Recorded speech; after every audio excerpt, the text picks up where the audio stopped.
So let's talk about optimizing your stock photography workflow. Now, there are many points within that workflow that you can optimize, and specifically here, I'm going to talk about optimizing how you shoot your stock photos and how that then determines how you keyword and title your stock photos. All right, so without further ado, let's hop into it. Welcome back, everyone. So if you're new here, my name is Rohan, and I create videos about stock photography and photography in general.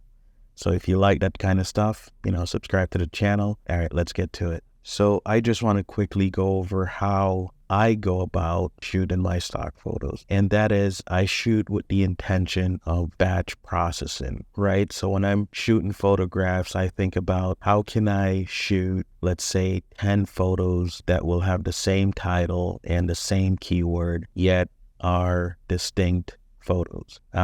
So I have a couple batches here that I want to demonstrate that with. So for example, here you can see me holding a bunch of $100 bills and counting them out, right? And then if I scroll through, you can see these images can have the same title and same keywords, but they are different images, right?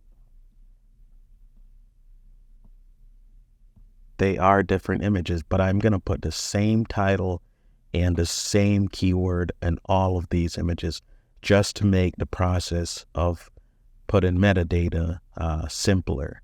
So it's not as time consuming because I'm not going through one by one creating different titles and different keywords for them. With this batch, it's the same thing, right?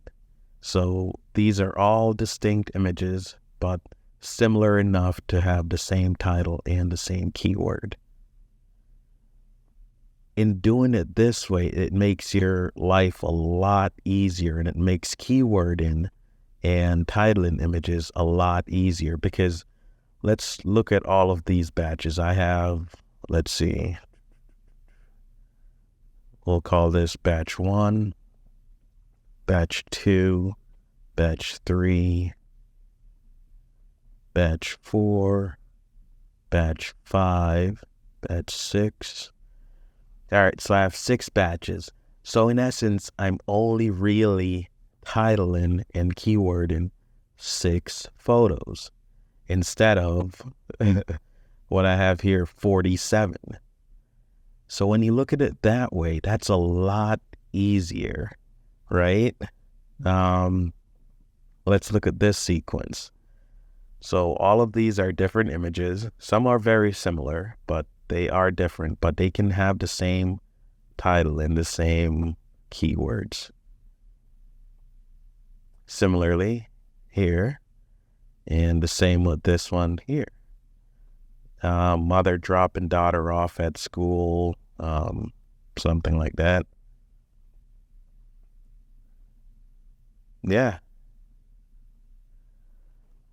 But here's the kicker, though. When you go to upload these to the stock agencies, you're not going to upload them, or you're not going to submit all of them at once.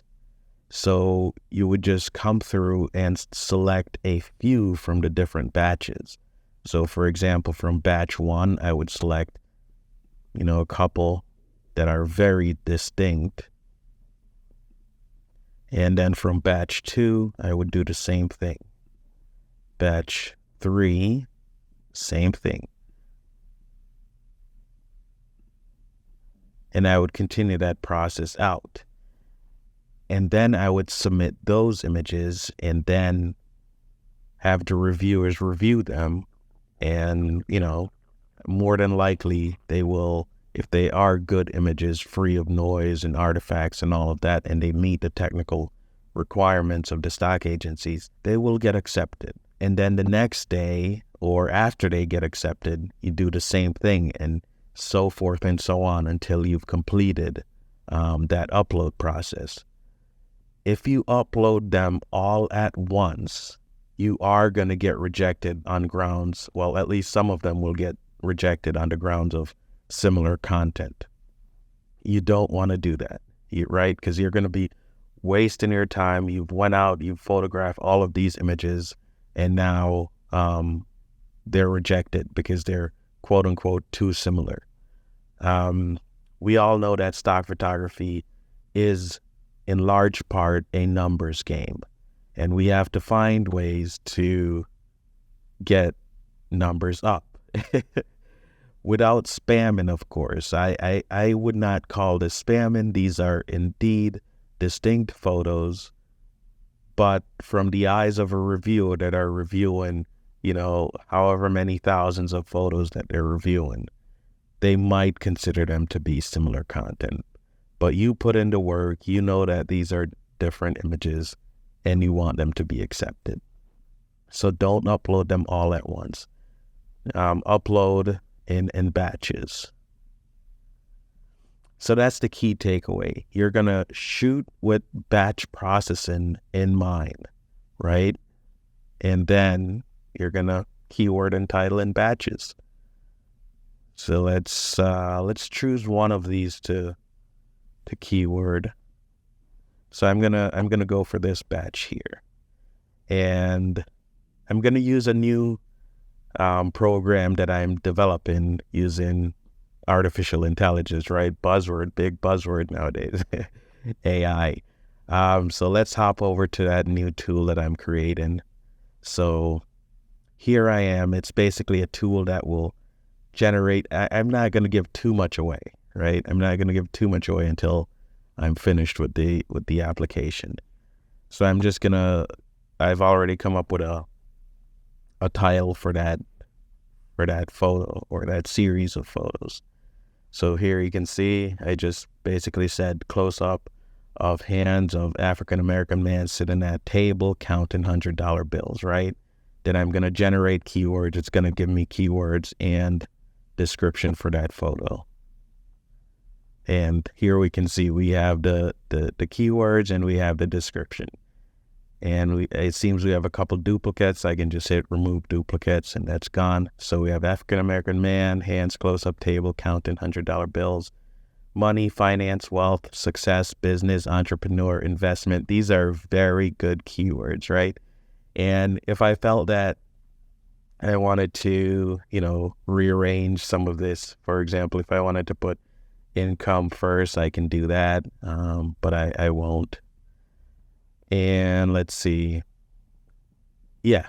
And we have the description, close up of an African-American man, hands counting $100 bills at table, symbolizing financial success, wealth, and entrepreneurial achievement.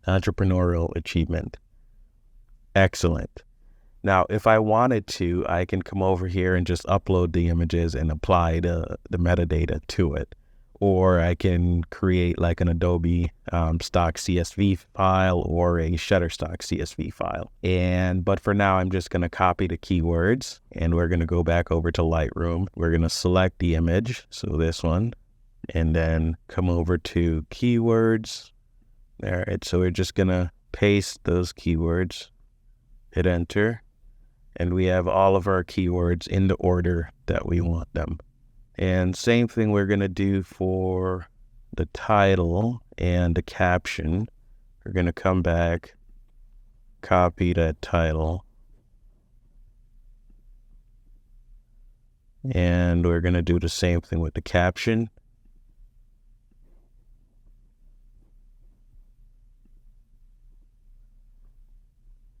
All right, so that's done. So now we're just going to sync them across all of the images. We're going to hit sync, and it's going to ask us which ones do we want. And I'm just going to